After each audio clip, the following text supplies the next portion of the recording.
జిజ్ఞాస అప్డేట్స్లో భాగంగా అపర్ ఐడి ఎలా క్రియేట్ చేయాలి అండ్ దానికి సంబంధించిన ఇన్ఫర్మేషన్ అపర్ ఐడి వల్ల స్టూడెంట్కి వచ్చే బెనిఫిట్ ఏంటి అండ్ ఈ అపర్ ఐడిని ఎలా క్రియేట్ చేయాలి, దీనికోసం మనం మీ సేవ కానీ లేదా ఇతర నెట్ సెంటర్స్ విజిట్ చేయకుండానే ఎలా క్రియేట్ చేసుకోవచ్చు, మన మొబైల్ లేదా డెస్క్టాప్ ల్యాప్టాప్ ఇలాంటి సిస్టమ్స్ పర్సనల్ సిస్టమ్స్ ఉపయోగించి ఎలా క్రియేట్ చేయవచ్చు అనేది ఈరోజుటి జిజ్ఞాస అప్డేట్లో మనం చూడబోతున్నాం. అపర్ ఐడి అంటే ఏంటి?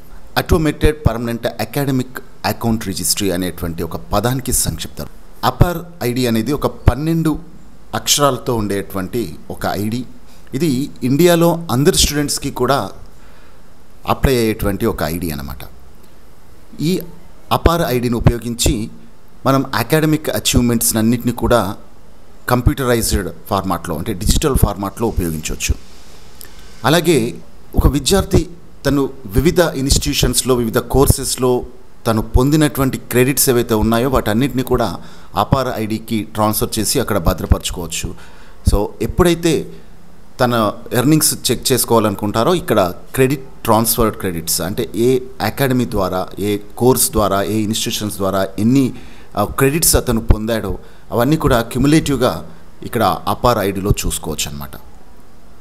అండ్ అపర్ ఐడి అనేది ఒక డిజిటల్ లాకర్కి అసైన్ చేయబడి ఈజీగా మేనేజ్ చేయబడేటువంటి ఒక ఆప్షన్.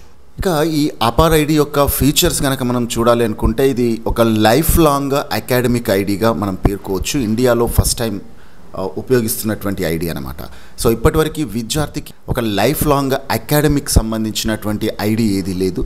సో ఇక్కడ అపర్ ఐడి ద్వారా స్టూడెంట్కి తన అకాడమిక్స్ అన్నిటినీ కూడా ఒకే చోట భద్రపరచుకునేటువంటి ఒక లైఫ్ టైం ఐడి అనేది క్రియేట్ చేయబోతున్నారనమాట. So that is the APAAR ID and it is a centralised record for the academy achievements. అంటే విద్యార్థి సాధించినటువంటి అన్ని రకాల కోర్సెస్ వాటికి సంబంధించిన క్రెడిట్స్ కావచ్చు, సో అతని అచీవ్మెంట్స్ అన్నీ కూడా ఒకే చోట భద్రపరచుకునేటువంటి ఒక సెంట్రలైజ్డ్ రికార్డ్ ఫామ్గా అపర్ ఐడిని చెప్పుకోవచ్చు.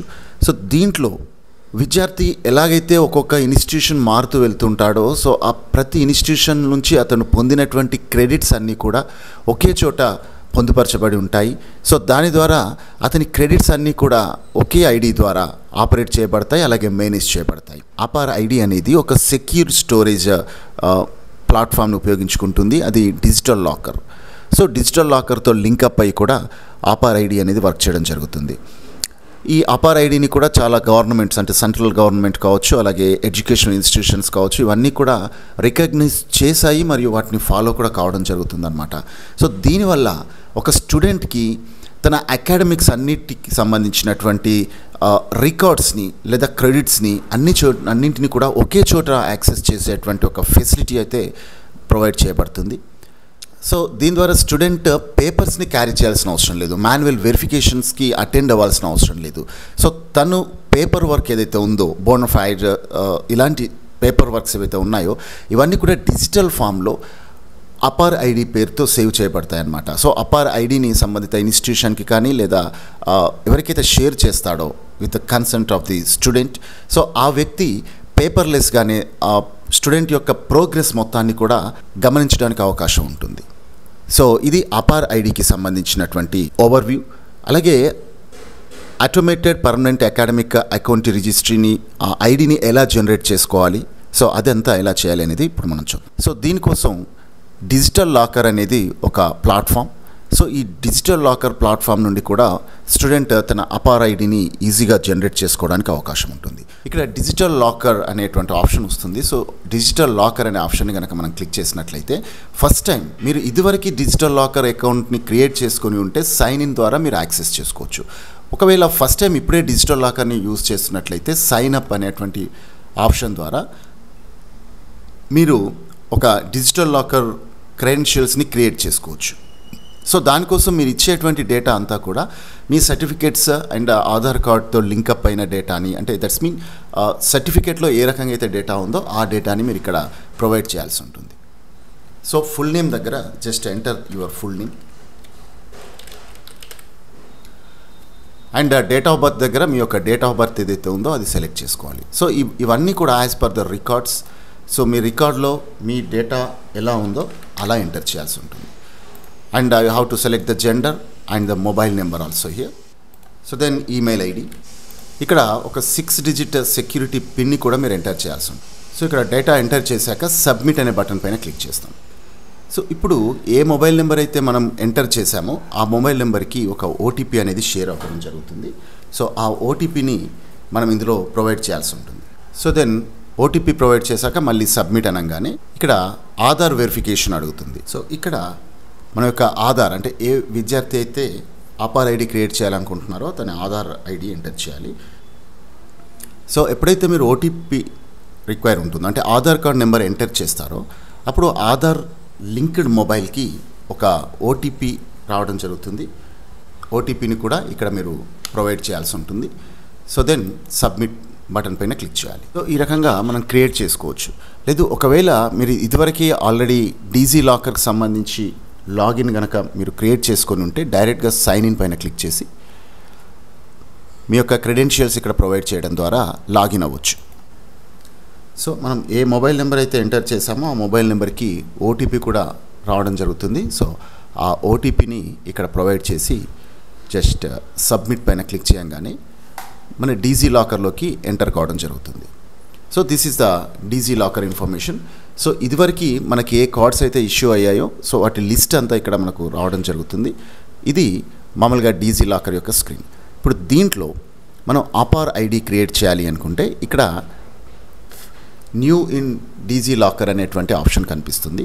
So new in DG locker అనే ఆప్షన్లో అకాడమిక్ బ్యాంక్ ఆఫ్ క్రెడిట్ అనేటువంటి ఆప్షన్ కోసం మనం సెర్చ్ చేయాలి. సో ఈ స్లైడర్లో ఇక్కడ అకాడమిక్ బ్యాంక్ ఆఫ్ క్రెడిట్స్ అనేటువంటి ఈ ఆప్షన్, దీన్ని సింపుల్గా ఏబీసీ అంటాం. సో ఈ ఏబీసీ పైన క్లిక్ చేయండి.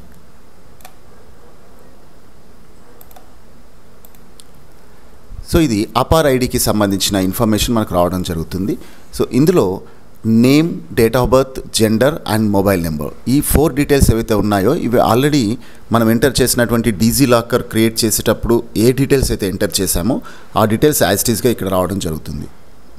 అండ్ నేమ్ వచ్చేసి యాజ్ పర్ ఆధార్ కార్డ్లో ఉన్న నేమ్ తీసుకుంటుంది. And date of birth and other information కూడా మనకు ఆధార్ కార్డ్ ప్రకారం తీసుకోవడం జరుగుతుంది. అలాగే మనం డాటా ఎంటర్ చేసేప్పుడు ఇచ్చిన details, Aadhaar card details 2 match అయితేనే మనకు ఆపార్ సంబంధించిన అంటే డీజీ లాకర్కి సంబంధించిన అకౌంట్ అయితే క్రియేట్ అవుతుందన్నమాట. సో ఇక్కడ ఈ 4 డీటెయిల్స్ వదిలేస్తే రిమైనింగ్ డీటెయిల్స్ అన్నీ కూడా అకాడమిక్ సంబంధించినవి. సో ఐడెంటిటీ వాల్యూ ఉంటుంది. సో ఇక్కడ ఐడెంటిటీ వాల్యూ దగ్గర స్టూడెంట్ యొక్క హాల్ టికెట్ నెంబర్ ఏదైతే ఉందో అది ఎంటర్ చేసుకోవాలి. అండ్ ఐడెంటిటీ టైప్ దగ్గర న్యూ అడ్మిషన్ అయితేనేమో న్యూ అడ్మిషన్, లేదా ఇదివరకు ఆల్రెడీ అడ్మిట్ అయ్యి ఉండి హాల్ టికెట్ నెంబర్ ఇష్యూ అయితే ఇక్కడ రూల్ నెంబర్ సెలెక్ట్ చేసి ఆ ఐడెంటిటీ వాల్యూగా రూల్ నెంబర్ని ఇవ్వడం జరిగిందనమాట. ఇక్కడ అడ్మిషన్ ఇయర్లో ఫస్ట్ ఇయర్ అడ్మిషన్ ఏదైతే ఉందో ఆ ఫస్ట్ ఇయర్ అడ్మిషన్ యొక్క అకాడమిక్ ఇయర్ని సెలెక్ట్ చేసుకోవాలి. So then I'm student of at దగ్గర ఐఎమ్ స్టూడెంట్ ఎట్ అనే ఆప్షన్ దగ్గర మీరు ఏ యూనివర్సిటీ అండర్లో మీరు చదువుకుంటున్నారో సో ఆ యూనివర్సిటీని ఇక్కడ సెలెక్ట్ చేసుకొని అది ప్రొవైడ్ చేయాల్సి ఉంటుంది. సో ఈ డీటెయిల్స్ అన్నీ ఇచ్చిన తర్వాత 1-2 సార్లు డీటెయిల్స్ అన్నీ క్రాస్ చెక్ చేసుకోండి. So is your data is right are wrong. So ఒక్కసారి క్రాస్ చెక్ చేసుకున్న తర్వాత ఇవ్వడం జరుగుతుంది. So after that get document అనేటువంటి బటన్ పైన క్లిక్ చేయండి. సో గెట్ డాక్యుమెంట్ బటన్ పైన క్లిక్ చేయగానే సో మన ఆపార్ ఐడి ఏదైతే ఉందో అది జనరేట్ అవుతుంది. ఇక్కడ మీకు ఆపార్ ఐడి జనరేట్ అయినట్లు మీకు ఆటోమేటిక్గా ఒక ఇన్ఫర్మేషన్ రావడం జరుగుతుంది. దీనిపై క్లిక్ చేయగానే మీ యొక్క ఆపార్ ఐడి యొక్క ఇన్ఫర్మేషన్ ఏదైతే ఉందో కార్డ్ అనేది మీకు రావడం జరుగుతుంది. సో ఈ కార్డ్ని మనం డౌన్లోడ్ చేసుకొని ప్రింట్ తీసుకోవచ్చు. అండ్ ఫర్దర్ ఇన్ఫర్మేషన్ మనం దీన్ని యాక్సెస్ చేసుకోవచ్చు అన్నమాట. ఒక ఆధార్ కార్డ్ ఏ రకంగా అయితే పనిచేస్తుందో ఆ రకంగా దీన్ని మనం యాక్సెస్ చేసుకోవడానికి ఛాన్సెస్ ఉంటాయి. ఇది ఆపార్ కార్డ్ క్రియేట్ చేసేటువంటి ప్రొసీజర్. ఒకవేళ మీరు ఆధార్ కార్డులో ఏదైనా మార్పు చేయాల్సి వచ్చింది, సో ఆధార్ కార్డులో డేట్ ఆఫ్ బర్త్ కానీ లేదా నేమ్ కరెక్షన్ కానీ చేశారనుకోండి, సో ఆ పరిస్థితుల్లో మళ్ళీ ఆ డేటా ఆపార్ కార్డులో కూడా ఆపార్ ఐడిలో కూడా రిఫ్లెక్ట్ కావాలి. కాబట్టి ఇన్ కేస్ ఆధార్ కార్డులో మాడిఫై అయితే ఇక్కడ ఆధార్ కార్డ్ ఎదురుగా ఉన్నటువంటి 3 డాట్స్ ఏవైతే ఉన్నాయో ఇక్కడ క్లిక్ చేసి రిఫ్రెష్ డేటా అనండి. సో రిఫ్రెష్ డేటా అనగానే to update Aadhaar please give your consent అని అడుగుతుంది. సో ఇక్కడ మీరు సెలెక్ట్ చేసి అప్డేట్ అనగానే మీకు రిజిస్టర్డ్ మొబైల్ ఏదైతే ఉందో మొబైల్కి ఓటీపీ జనరేట్ అవుతుంది. సో ఆ ఓటీపీ జనరేట్ చేసేటప్పటికి మీ ఆధార్ కార్డులో చేసినటువంటి చేంజ్ ఏదైతే ఉందో అది డీజీ లాకర్లో రిఫ్లెక్ట్ అవుతుందన్నమాట. So after reflection of this Aadhaar card అప్పుడు మళ్ళీ మీరు ఆపార్ కార్డ్కి వచ్చేసి సేమ్ రిఫ్రెష్ అనగానే ఆధార్ కార్డులో ఏవైతే చేంజెస్ అయ్యాయో ఆ సేమ్ చేంజెస్ ఆపార్ కార్డులో కూడా రిఫ్లెక్ట్ అయిపోయి మీకు కొత్త ఆపార్ కార్డ్ అనేది మళ్ళీ జనరేట్ కావడం జరుగుతుంది. ఇది ఆపార్ ఐడి క్రియేట్ చేసేటువంటి ప్రొసీజర్. మరో అంశంతో మళ్ళీ కలుద్దాం.